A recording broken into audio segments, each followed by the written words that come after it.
اب جب اس نے ہمیں کہا کہ ہم اس کی بارگاہ میں عرض کریں مولا ہم تیری عبادت کرتے ہیں، تو عبادت کا تو لوگوں کے اندر غرور پیدا ہو جاتا ہے. وہ عبادت کا غرور تو ابلیس کو بھی لے بیٹھا تھا، جو کہتا تھا کہ میں نے تو زمین آسمان کے چپے چپے پہ سجدے کیے، میں اس کو سجدہ کیوں کروں جس کی ابھی تخلیق ہوئی ہے، جس نے ابھی ایک سجدہ بھی نہیں کیا. عبادت کا غرور تو بڑی بری چیز ہے، یہ انسان کو لے ڈوبتا ہے. اب رب کائنات ہمیں بندگی کا سلیقہ سکھا رہا ہے کہ اے میرے بندو مجھ سے بندگی کا اقرار کرو. ہم نے بندگی کرنی ہے، غرور نہیں کرنا، عاجزی کرنی ہے.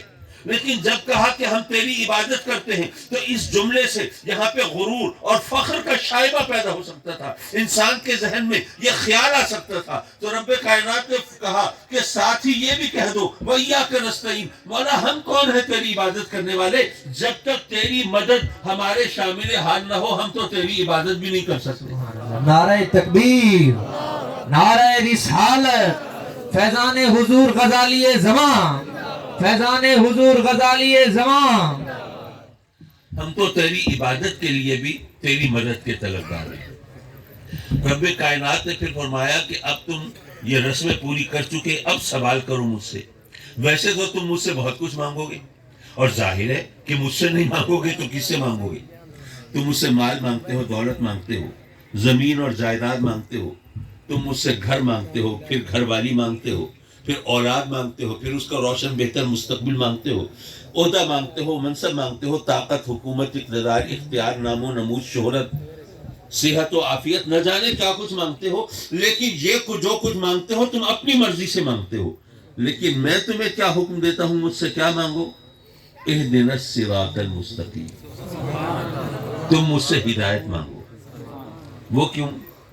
وہ اس لیے کہ تم مجھ سے مال مانگتے ہو نا، میں تمہیں مال بے شمار دے دوں، دولت بے حساب دے دوں، لیکن ہدایت نہ دوں، پھر کیا ہوگا؟ جب ہدایت نہیں ہوگی تو یہ مال تم گناہ کی راہوں پہ لٹاؤ گے. یہ روزی رزق مال یہ میری رحمت ہے، تم میری رحمت سے میرا عذاب خریدو گے. اس لیے اے میرے بندو، وہ مال دولت بعد میں مانگنا، پہلے مجھ سے ہدایت مانگو. تم مجھ سے صحت مانگتے ہو، جوانی مانگتے ہو، شباب مانگتے ہو، طاقت مانگتے ہو، میں تمہیں شاندار کڑیل جوان بنا دوں لیکن ہدایت نہ دوں، پھر کیا ہوگا؟ یہ جوانی بھی تو میری رحمت ہے، میری نعمت ہے. یہ پھر تم یہ بھی گناہ کی راہوں پہ خرچ کرتے پھرو گے. بلکہ اپنی طاقت، اپنے شباب اور اپنی جوانی کے نشے میں کبھی ایسا بھی ہو سکتا ہے مجھے بھی للکارنے لگو. یہ چیزیں بھی میری نعمتیں ہیں. ارے تم میری نعمتوں کا میرے قہر و غضب سے سودا کرو گے. اس لیے اے میرے بندو، یہ صحت، جوانی، شباب، طاقت، یہ سب کچھ بعد میں مانگنا، پہلے مجھ سے ہدایت مانگو.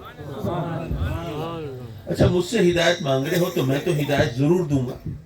اچھا ضرور کیوں دوں گا؟ یہ بھی بڑے مزے کی بات ہے، سمجھنے کی ہے. آپ بازار میں جا رہے ہیں، کسی فقیر نے آواز لگائی اللہ کے نام پہ 10 روپے دیتے جاؤ. اب 10 روپے ظاہر ہے سب سے چھوٹا نوٹ وہی ہے آج کل. اگر آپ اسے 10 روپے نہ دیں اور گزر جائیں تو کیا آپ پر فتوے لگیں گے؟ کیا آپ کو تانے دیے جائیں گے؟ بھئی آپ نے نہیں دیا، آپ کی مرضی، کوئی بھی وجہ ہو سکتی ہے. لیکن اگر بازار جاتے ہوئے آپ خود کسی فقیر کو، بھکاری کو، منگتے کو بلا لیں اور کہیں کہ تم ایسا کرو مجھ سے 10 لاکھ روپے مانگ لو، پہلے تو اس کی آنکھیں پھٹ گئیں، حیران ششدر، حواس باختہ. پھر فوراً ہی جناب زمین پہ بیٹھا آپ کے پاؤں پکڑے، ہاتھ جوڑے، غریب نواز بندہ پرور لجپال، کرم فرمائیں، مہربانی کریں، مجھے 10 لاکھ روپے دیتے جائیں. میں، میرے سے بچے ساری زندگی آپ کو دعائیں دیں گے، آپ کے لیے رب کی بارگاہ میں التجائیں کریں گے، آپ کا احسان مانیں گے، آپ کرم فرمائیں 10 لاکھ روپے دے دیں. اب اس نے جب 10 لاکھ روپے مانگنا شروع کیے، آپ منہ پھیر کے چل دیے، جاؤ بابا معاف کرو. اب لوگ آپ کو برا کہیں گے نہیں کہیں گے؟ کہیں گے.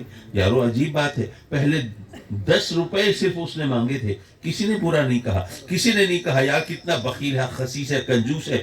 10 روپے بھی اللہ کے نام پہ اس کی جیب سے نہیں نکلے، کسی نے برا نہیں کہا. اب 10 لاکھ روپے وہ مانگ رہا ہے اور لوگ آپ کو برا کہہ رہے ہیں آپ نہیں دیتے تو. کیوں؟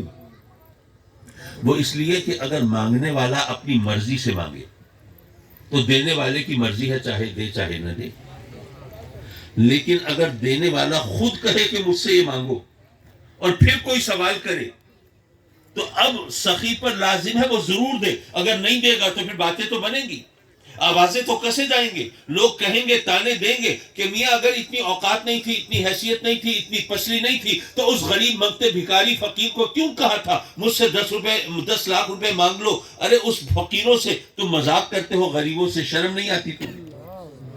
مانگنے والا اپنی مرضی سے مانگے تو سخی کی مرضی چاہے دے چاہے نہ دے, لیکن اگر سخی خود کہے کہ مجھ سے ہی مانگو اور پھر کوئی مانگے, کوئی سوال کرے, اب سخی پر لازم ہے وہ ضرور دے.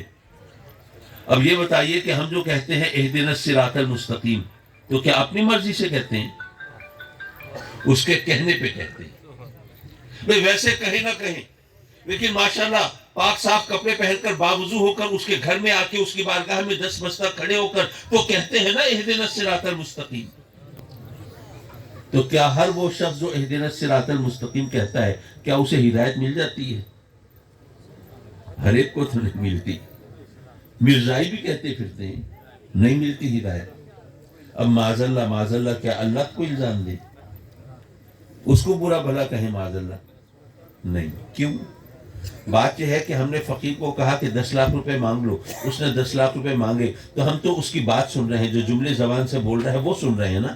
وہی مانگتے منت سماجت کر رہا ہے, آہوزاری کر رہا ہے, صرف وہ سنتے ہیں, لیکن دل میں کیا سوچ رہا ہے یہ تو نہیں پتا. ہو سکتا ہے دل میں سوچ رہا ہو یار یہ مرغا آج پھنسا ہے, بچ کے نہ جانے پائے, یہیں ذبح کر دو, بعد میں پتہ نہیں ہتھے چڑھے نہ چڑھے. یارو اگر کوئی انسان ہم سے کوئی سوال کرے تو ہم تو صرف اس کی بات سنتے ہیں, لیکن جب بندہ رب کی بارگاہ میں عرض کرتا ہے تو رب کائنات صرف بات نہیں سنتا, جو ہماری زبان پر بھی ہے وہ بھی جانتا ہے, اور جو ذہن میں اور دل میں ہے وہ بھی جانتا ہے.